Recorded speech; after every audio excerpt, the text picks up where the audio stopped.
Assalamualaikum warahmatullahi wabarakatuh. Sebelumnya perkenalkan saya Farida. Saya dan rekan-rekan saya akan memaparkan terkait makalah yang kami susun dari mata kuliah Manajemen Sumber Daya Islam dengan judul makalah Pemutusan Hubungan Kerja atau lebih sering dikenal dengan PHK. Sebelumnya, alhamdulillahirrabbilalamin, puji syukur kehadirat Allah Subhanahu wa Ta'ala yang telah memberikan kesehatan dan kesempatan sehingga kami bisa menyelesaikan makalah ini serta video dan tugas materi ini dengan baik, berusaha menjadikan yang terbaik pula. Beberapa poin pembahasan kami kali ini yakni yang pertama, pengertian pemutusan hubungan kerja, kemudian alasan pemutusan hubungan kerja, yang ketiga tujuan pemutusan hubungan kerja, kemudian yang terakhir yakni faktor yang mempengaruhi. Untuk pembahasan pertama akan coba saya paparkan pemutusan hubungan kerja merupakan suatu hal yang pada beberapa tahun lalu atau beberapa tahun terakhir merupakan suatu kegiatan yang sangat ditakuti oleh karyawan yang masih aktif bekerja.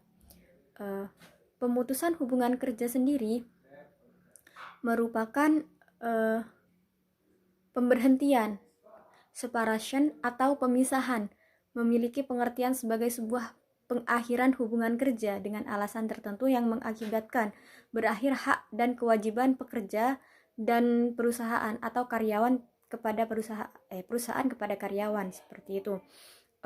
Bagaimana tidak ditakuti oleh karyawan yang masih aktif, karena seperti yang kita ketahui, pandemi kemarin, beberapa tahun kemarin, kondisi kemarin,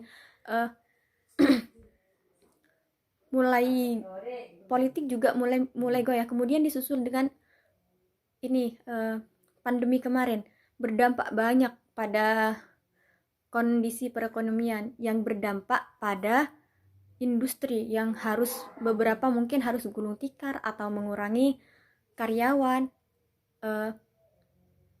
dan ini membuat perusahaan harus berani mengambil tindakan, seperti salah satunya mem-PHK karyawan. Baik, saya akan menjelaskan tentang alasan dan pemutusan hubungan kerja. Disebutkan bahwa pemutusan hubungan kerja atau PHK dapat terjadi karena alasan, yaitu yang pertama, perusahaan melakukan penggabungan, peleburan, pengambil alihan atau pemisahan perusahaan, dan pekerja atau buruh tidak bersedia melanjutkan hubungan kerja atau pengusaha tidak bersedia menerima pekerja atau buruh. Alasan yang kedua yaitu perusahaan melakukan efisiensi diikuti dengan penutupan perusahaan atau tidak diikuti dengan penutupan perusahaan yang disebabkan perusahaan mengalami kerugian. Yang ketiga yaitu perusahaan tutup yang disebabkan karena perusahaan mengalami kerugian secara terus-menerus selama 2 tahun. Yang keempat yaitu perusahaan tutup yang disebabkan di keadaan memaksa atau force majeure. Yang kelima yaitu perusahaan dalam keadaan penunda kewajiban pembayaran utang. Yang terakhir yaitu 6 perusahaan pilot. Bismillahirrahmanirrahim. Baik, saya akan melanjutkan presentasi ini, yakni tujuan memutuskan hubungan kerja, yaitu suatu perusahaan atau pengusaha bertanggung jawab atas PHK tersebut dengan jalannya suatu perusahaan, yaitu menimbulkan PHK karena pengurangan buruh dapat diakibatkan karena faktor dari luar seperti kesulitan penjualan dan pendapatan kredit. Tidak adanya pesanan tersebut akan menimbulkan tujuan PHK tersebut karena perusahaan mengalami suatu persorotan di dalam permasalahannya, yaitu tentang produk-produk yang tidak laku maupun penurunannya permintaan tersebut, dan kekurangan bahan bakar atau listrik akan mengalami suatu PHK tersebut dengan pemutusan hubungan kerja terhadap karyawan. Akan tetapi, tujuan pengusaha atau perusahaan itu mengakibatkan jalannya suatu perusahaan dengan yang baik agar tidak terjadi kesalahpahaman terhadap karyawan atau buruh, maka diwujudkannya tujuan PHK, yaitu pemutusan hubungan kerja terhadap karyawan tersebut. Baik, hanya ini yang bisa saya sampaikan. Kurang lebihnya mohon maaf. Wabillahi taufiq wal hidayah. Assalamualaikum warahmatullahi wabarakatuh. Baik, assalamualaikum warahmatullahi wabarakatuh.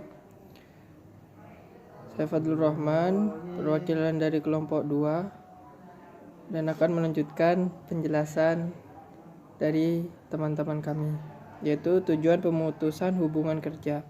Di sini perusahaan atau pengusaha bertanggung jawab terhadap jalannya dengan baik dan efektif, salah satunya dengan pemutusan hubungan kerja atau bisa disebut dengan PHK. Yang kedua itu pengurangan buruh dapat diakibatkan karena faktor dari luar seperti kesulitan penjualan dan mendapatkan kredit, tidak adanya pesanan, tidak adanya bahan baku produktif, menurunnya permintaan, kekurangan bahan bakar atau listrik, kebijaksanaan pemerintah dan meningkatnya persaingan. Ya, di sini selanjutnya faktor serta larangan terhadap pemutusan hubungan kerja. Di sini yang pertama yaitu pekerja berhalangan masuk kerja karena sakit menurut keterangan dokter selama waktu tidak melampaui 12 bulan secara terus-menerus. Pekerja berhalangan menjalankan pekerjaannya karena memenuhi kewajiban terhadap negara sesuai dengan ketentuan peraturan perundang-undangan yang berlaku dalam pekerjaan tersebut atau dalam perusahaan tersebut. Pekerja menjalankan ibadah yang diperintahkan oleh agamanya masing-masing.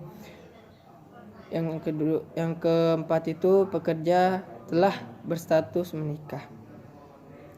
Yang kelima, pekerja perempuan hamil, melahirkan, gugur kandungan atau menyusui bayi. Selanjutnya, pekerja mempunyai pertalian darah dan atau ikatan perkawinan dengan pekerjaan lainnya di dalam suatu perusahaan. Selanjutnya, pekerja mendirikan menjadi anggota dan atau pengurus serikat pekerja. Pekerja melakukan kegiatan serikat pekerja di luar kerja atau di dalam jam kerja atas kesepakatan perusahaan dan atau berdasarkan ketentuan yang diaturkan dalam perjanjian kerja. Yang terakhir itu pekerja dalam keadaan cacat tetap, sakit akibat kecelakaan kerja atau sakit karena hubungan kerja yang menurut surat keterangan dokter yang jangka waktu penyembuhannya belum dapat dipastikan. Ya, mungkin hanya itu yang bisa